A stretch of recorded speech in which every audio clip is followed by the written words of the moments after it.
నమస్తే. నేను జీవి సత్యనారాయణ. మనము ఇప్పుడు ప్రతి ఎపిసోడ్‌లో ఒక 3 కంపెనీలు రేంజ్‌ని బట్టి మనం డిస్కస్ చేస్తూ వచ్చినాం. ఇప్పుడు 3 మళ్ళీ 107 అంటే 100 నుంచి 120 మధ్యలో. Rural electrification limited, REC limited అంటాం. ఇది ఏందో చూద్దాం. ఈ కంపెనీ ఏం ప్రొడక్ట్ చేస్తే ఏంటిది. REC limited company public sector unit. Last year first quarter వచ్చి 2,269 కోట్లు ప్రాఫిట్ రావడం జరిగింది. ఈ సంవత్సరం ఫస్ట్ క్వార్టర్ 2,454 కొంచెమే పెరిగింది, కానీ safe company. Electrification profit and loss వచ్చేటప్పటికి 10,036 కోట్లు లాస్ట్ ఇయర్ ఉంది. మళ్ళీ ఇప్పుడు కూడా 10,221 కోట్లు ప్రాఫిట్ చూపిస్తుంది. 1975 కోట్లు షేర్ క్యాపిటల్ రిజర్వ్స్, అది షేర్ క్యాపిటల్ రిజర్వ్స్ వచ్చి 48,781. క్యాష్ ఫ్లో వచ్చి మైనస్ చూపిస్తుంది. ఇక ప్రమోటర్ స్టేక్ వచ్చి 52.63, ఎఫ్ఐఐలు వచ్చి 23.36, డొమెస్టిక్ ఇన్స్టిట్యూషన్లు వచ్చి 8.68, పబ్లిక్ వచ్చి 15.32.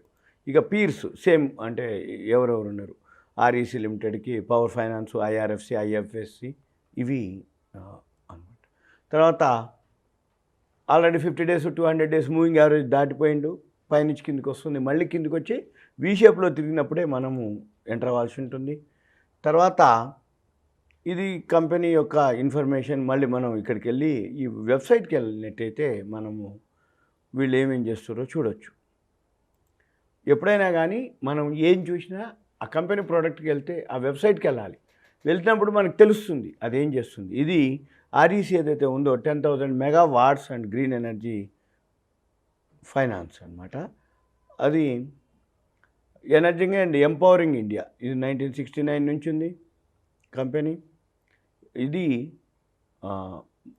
ఇక దీని యొక్క ప్రొడక్ట్స్ వచ్చి ఇది long term loan, medium, short term, debt, refinance, equity finance, ఇవి వీళ్ళు చేసే ప్రొడక్ట్స్ అనమాట.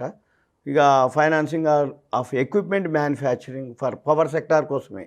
తర్వాత కోల్ మైన్స్కి ఇస్తారు ఫైనాన్సు.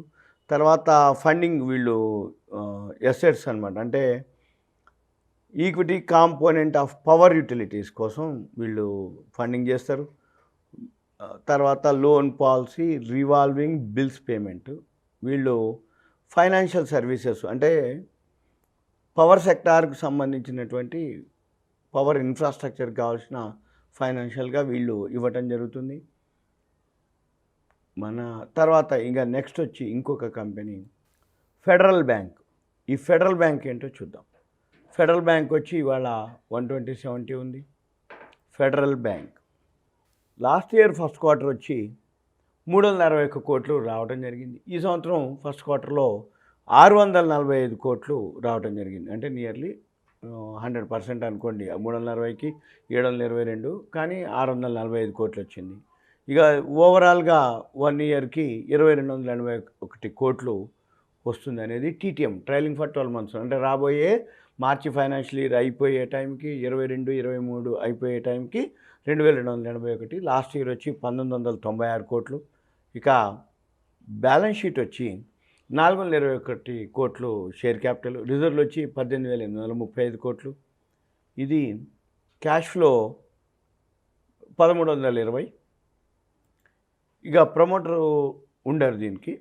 ఎఫ్ఐఐలు వచ్చి 26.20, డిఐఏలు డొమెస్టిక్ ఇన్స్టిట్యూషన్ మ్యూచువల్ ఫండ్స్ ఎక్కువ ఉన్నాయి 42.12, పబ్లిక్ దగ్గర 31.68.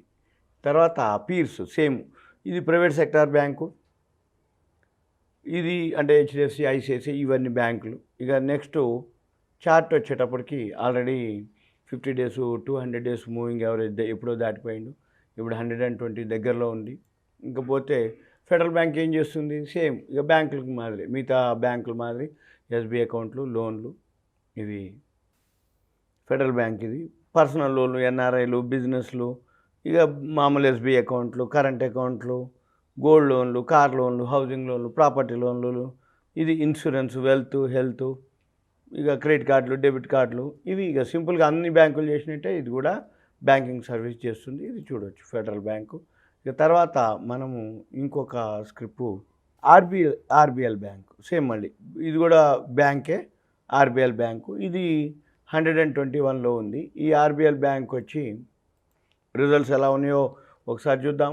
ఆర్బిఎల్ బ్యాంక్ వచ్చి లాస్ట్ ఇయర్ ఫస్ట్ క్వార్టరు మైనస్లో ఉంది, 462 కోట్లు. ఈసారి టర్న్ అరౌండ్ అయిండు, 209 కోట్లు ప్రాఫిట్లోకి వస్తుండు. అంటే 262 ప్రాఫిట్లోకి వచ్చింది,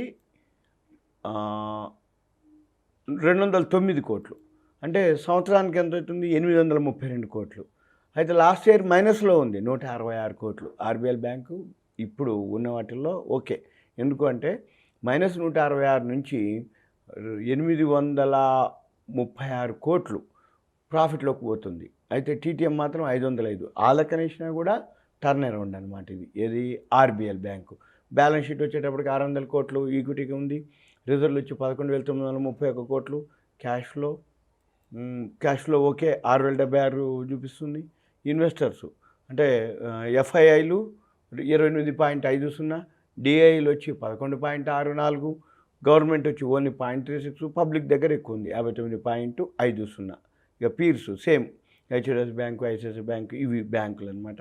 ఇక చార్ట్ వచ్చేటప్పటికి ఆర్బిఎల్ బ్యాంకు 50 డేస్ డిఎంఏ పెరగడం జరిగింది, 200 డిఎంఏ దగ్గర ఉంటుంది. ఇది సింపుల్గా. ఇక తర్వాత ఆర్బిఎల్ బ్యాంక్ ఏం చేస్తుందని చూస్తే సేమ్ అన్ని బ్యాంకుల మాదిరే వీళ్ళు కూడా ఏవైతే అకౌంట్లు ఓపెన్ చేయటాలు,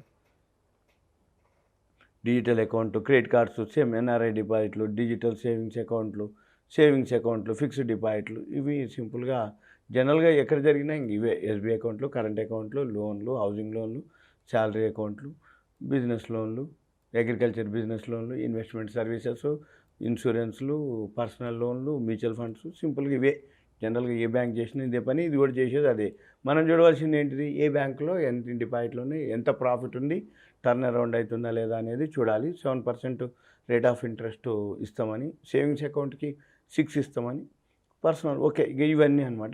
మనం గమనించాల్సింది ఏంటంటే సింపుల్గా ఆ పని ఏం చేస్తుంది కంపెనీ, దానికి ఎన్ని బ్రాంచీలు ఉన్నాయి, ఎంత ప్రాఫిట్ వస్తుంది, రాబోయే రోజుల్లో యాన్యువల్కి ఎంత ప్రాఫిట్ వస్తుందో అవి చూసుకుంటే ఇది చిన్న స్క్రిప్ట్ అనమాట.